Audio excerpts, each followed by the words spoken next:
Long shot ఒకటి తీసుకున్నాం. Yo-yo ప్రేక్షకులు, ఇది చూస్తున్నది మనం సయ్యద్ అఫ్జల్ బియాబానీ దర్గా. ఇది దేశంలోనే కాదు మొత్తం రాష్ట్రంలో మూడవది.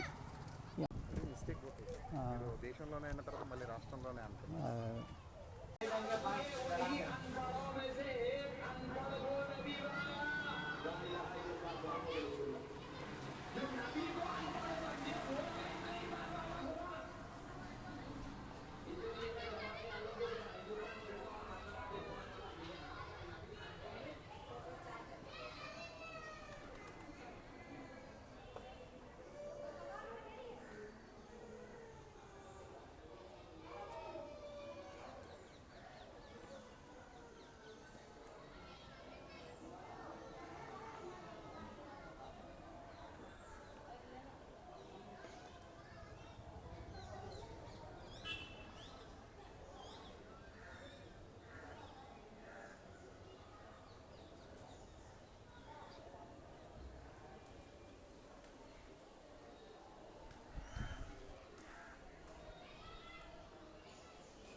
అరే నన్ను కూడా ఫోటో తీయాలి కదా మీ దగ్గర ఉన్నప్పుడు.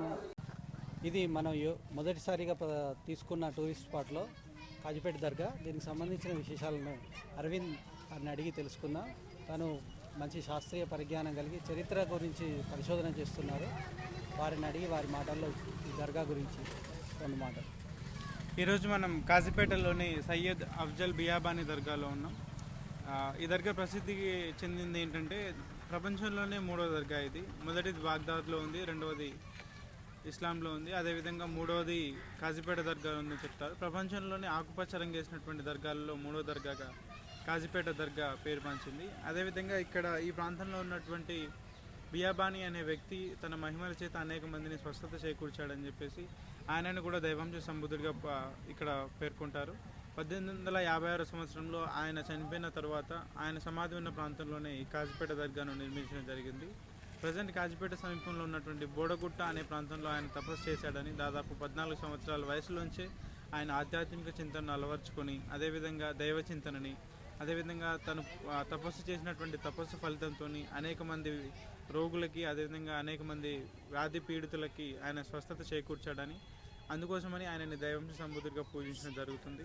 అండ్ ఇక్కడ దాదాపు ఉరుసు జాతర అత్యంత వైభవంగా జరుగుతుంది. దేశ విదేశాల నుంచి అనేక మంది ముస్లిం మతస్థులు, అదేవిధంగా మత సామరస్యానికి ప్రతీకగా ఇతర మతాలకు చెందినటువంటి వ్యక్తులు కూడా ఈ దర్గాని నిరంతరం సందర్శిస్తూ ఉంటారు.